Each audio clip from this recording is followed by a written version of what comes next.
बचनी तोर मोर मन माने, जन को पूरन दीजे। पूरन इंसान कौन है? पूरन मनुष्य कौन है? जो भगवान के साथ एकमिक हो गया है। आपने सबने बहुत सारी इतिहास में ऐसी साखियां पढ़ी हैं, ऐसी कहानियां भी पढ़ी हैं। मोरे तो गिरधर गोपाल दूसरों न कोई। उसको संसार की भी फिक्र नहीं रही, उसको किसी परिवार की भी फिक्र नहीं, बस उसको अपने भगवान से लगाव हो गया, उसी की होकर रह गई और भगवान उसको मिल गया। उसने मूर्ति में भगवान पा लिए, एक मूर्ति में ही अपने भगवान को साथ रखती थी। इसी तरह से भगत तन्नाजी का है। भगत तन्नाजी को उनकी मां ने बोला कि बेटे तू अगर भगवान की पूजा करेगा ना तो भगवान तेरे सराहने जो है ना रोज गुड़ की रख के जाएंगे, टुकड़ी मिठाई वो रख के जाएंगे। भगत फरीद जी वो उधर जुड़ गए।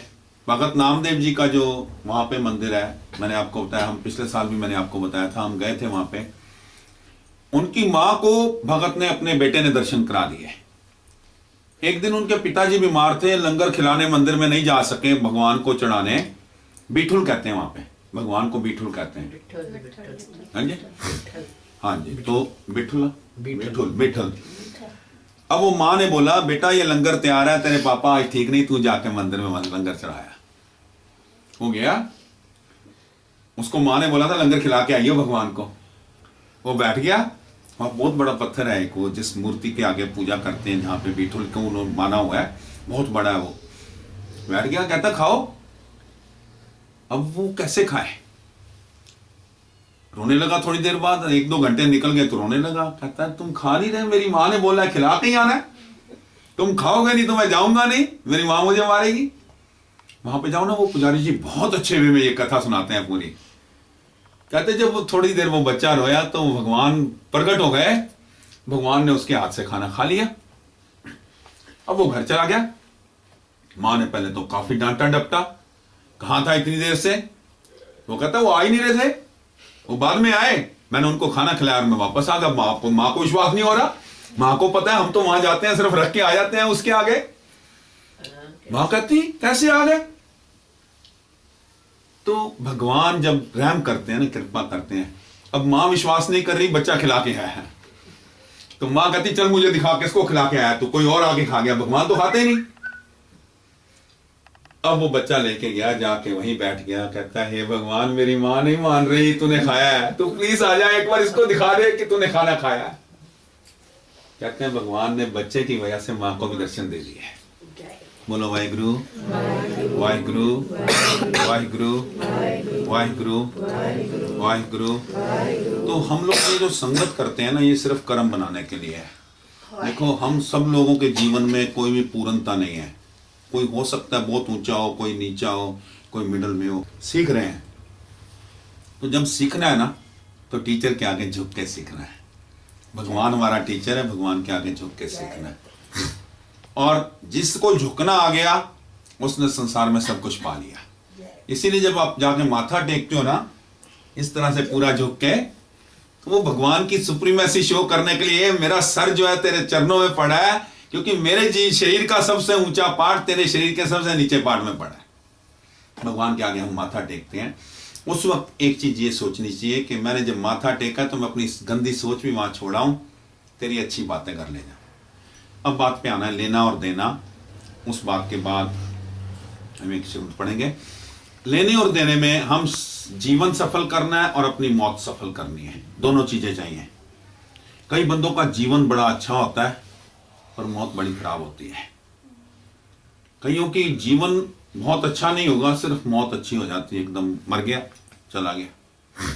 कई बंदे बहुत बहुत देर ट्रबल में रहते हैं।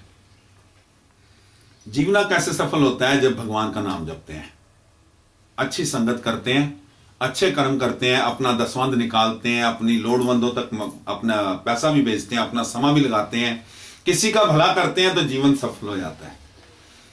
मरना भी किसी के भला करने से सफल हो जाता है। आजकल वर्ल्ड वाइड क्या हो रहा है? ऑर्गन डोनेशन की बात चल रही है। बोलो वाहिगुरु वाहिगुरु, हंस के वाहिगुरु वाहिगुरु। डिप्रेसिव वे में नहीं, भगवान का नाम लेना तो चढ़ती कला में। तो वहां पे एक ऑर्गन डोनेशन कैंप जो है, आजकल दुनिया भर में जरूरत है ऑर्गन्स की, है ना। मेरे फैमिली में मेरे को 2 बंदे ऐसे मिले जहां पे उनको जरूरत पड़ी ऑर्गन्स की। तो मेरी सोच बनी कि मैं इस तरफ भी जरूर काम करूं। सोसाइटी में जब रहना है तो काम करना है। आज इंडिया के अंदर 65,000 बंदा हर रोज मरता है। 150 करोड़ की आबादी है। कहते हैं अगर हर बंदा मरने से पहले अपनी आंखें डोनेट कर जाए ना, तो सिर्फ 15 दिन के अंदर सारे हिंदुस्तान के अंधे देखने लग जाएंगे। अनटिल अनलेस उनकी कोई दूसरी तरह की प्रॉब्लम नहीं है, इनको सिर्फ आंखें चाहिए। और आंखों के अंदर से ये पूरा माल नहीं निकालते, पूरा सब कुछ नहीं निकालते हैं, वो सिर्फ अंदर से एक रेटिना निकाल के, एक लेंस निकाल के दूसरे की आंख में डाल देते हैं। 2 आंखें 4 बंदों को रोशनी दे सकती हैं। उसमें 2 जगह 2 डिफरेंट पार्ट्स जो हैं वो 2 डिफरेंट टाइप के पेशेंट्स को दिए जाते हैं। हमारे शरीर के ऑर्गन जो हैं, हार्ट, लंग्स, किडनीज, ये सारी जो है आज किसी के लिए काम आ सकती हैं जब हम चले जाते हैं। जब तक मैं जीवित हूं तब तक मैं बड़ा खुश हूं। जब मैं मरने की बात करता हूं तो मुझे डर लगने लगता है। यह आम इंसान की बात बता रहा हूं, पर हमारे दिल में से डर ही खत्म कर दिया।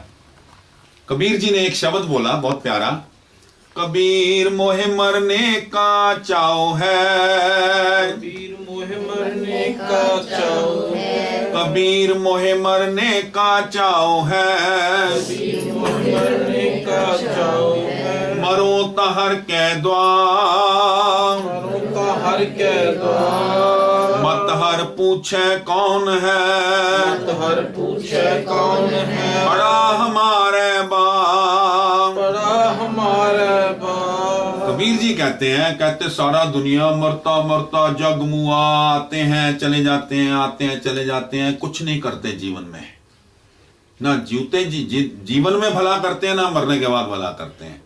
हम लोगों ने जो अपनी टेंडेंसी बनानी, नेचर बनानी है, वो जीवन के अंदर भी हमने भला करना है। आपके 2 शब्द किसी को बहुत बड़ी स्ट्रेंथ दे सकते हैं। आपके सिर्फ 2 शब्द प्यार से बोले हुए ना, किसी की लाइफ का एक दिया जला सकते हैं। पर आज किसी के पास कोई टाइम नहीं है। हर बंदा सिर्फ पैसा कमाने में लगा हुआ है, पैसा इकट्ठा करने में लगा हुआ है, और वो पैसा आखिर में अपने काम नहीं आता। तो अपनी विल लिखनी बड़ी जरूरी है, जिस विल में मैं अपने शरीर को, वहां पे मैं बता रहा हूं आपको, पर्सनल लाइफ का एग्जांपल दे रहा हूं कि मैं, हमारे गुरुद्वारे में एक कैंप लगा ऑर्गन डोनेशन का। उन्होंने वहां पे फॉर्म भरवाए, मैं फॉर्म भर के आ गया। शाम को मैं अपनी फैमिली में बैठा था, मेरी वाइफ, मेरे बच्चे बैठे हैं। तो मैंने उनको बोला कि आज मैंने ऑर्गन डोनेशन में अपना फॉर्म भर दिया है, और मैंने अपनी बॉडी भी डोनेट कर दी है मेडिकल कॉलेज को, कि मेरे मरने के बाद मेरी बॉडी भी जो है मेडिकल स्टूडेंट्स को दे दी जाए, वो इसको खोल के जो उन्होंने रिसर्च करनी है वो कर सकें। मुझे इतनी समझ आती है कि मेरी बॉडी से रिसर्च की हुई किसी अगले बंदे को हेल्प करेगी, किसी जरूरतमंद बंदे को, जब वो डॉक्टर बन के जाएगा तो उसको पता होगा किसके अंदर कैसे होता है। तो मैंने ये बात हंसते हंसते कह दी, पर हमारे घर में एक बड़ा डिप्रेसिव सा माहौल हो गया। वो मेरी वाइफ रोने लगी, बच्चे कहते हैं कैसी बातें कर रहे हो पापा। 1 मिनट के लिए मैंने उनको 2 मिनट बोलने दिया। उसके बाद मैंने उनको बोला, मैंने कहा बेटा जब मरी गए तो उसके बाद क्या डर है और क्या दर्द है। जो मिलने वाले भी आते हैं वो थोड़ा बोल के चले जाते हैं, मिल के चले जाते हैं। अगले दिन सुबह मुझे बड़ी खुशी हुई, मेरी वाइफ सुबह उठते बोलती है आज मैं भी जाऊंगी वहां पे जहां पे कल आप डोनेट करके आए हो। मैंने कहा ठीक है। हम गए फॉर्म वहां पे काउंटर पे, हमने वो फॉर्म भरना चाहा। वो कहता आपको कोई प्रॉब्लम्स हैं? कहती हाँ मेरी किडनी, मेरी लंग्स काम नहीं करती हैं बहुत। तो कहता मैडम फिर आप रहने दो। गोरे ने बोला कि यू लीव इट। वो कहती why I should leave it, other than my lungs you can use all other organs. तो बड़ी खुशी खुशी उसने फॉर्म भर दिया। तो शाम को जब हम घर आए तो वो भी बड़ी खुश। और मैं आपको बता रहा हूं, जिंदे जी अगर ऐसा भले का काम हम कर जाएंगे ना तो बहुत सारे लोगों को जीवन दान मिल सकता है। धर्म सिर्फ दिखावे का काम नहीं। गुरुद्वारे गए, मंदिर गए, माथा टेका, बिल्डिंग बड़ी बना दी, धर्म है किसी इंसान की मदद करना, जिंदे जी मरने के बाद।